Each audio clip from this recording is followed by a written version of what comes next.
Well, one man is dead and two other people are recovering tonight after their car slipped into the Willamette River in Gladstone.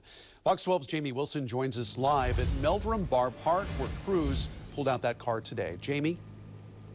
Well, Wayne, it's not the first time that something like this has happened out on this sandbar. When the tide is low and the sandbar is exposed, it seems safe to drive over. But when the tide comes in, experts say that too many people misjudge the conditions and then get into trouble.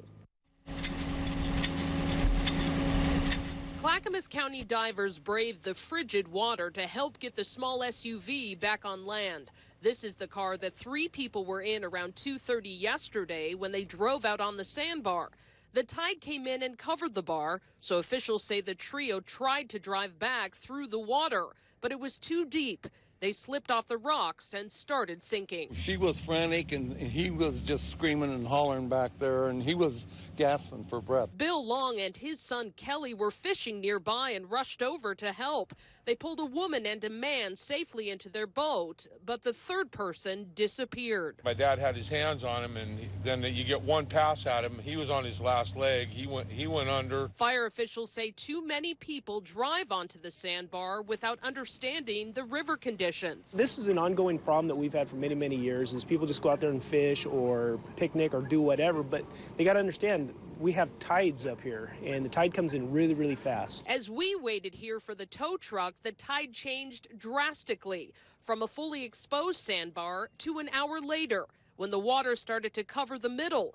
Then 3 hours later, the sandbar was nearly all submerged. The warning signs are posted and locals know how the tide works. But every year, something like this still happens. It does make us sad, you know, and to hear about it yesterday, and we were in the area.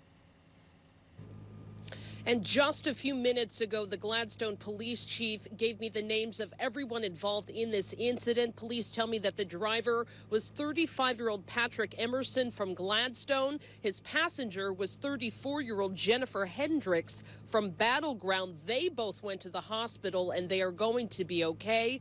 But the backseat passenger was 37-year-old Harland Ryman, and he died. The chief tells me that he was visiting this area from Brooklyn, New York. Live in Gladstone tonight, Jamie Wilson, Fox 12 Oregon.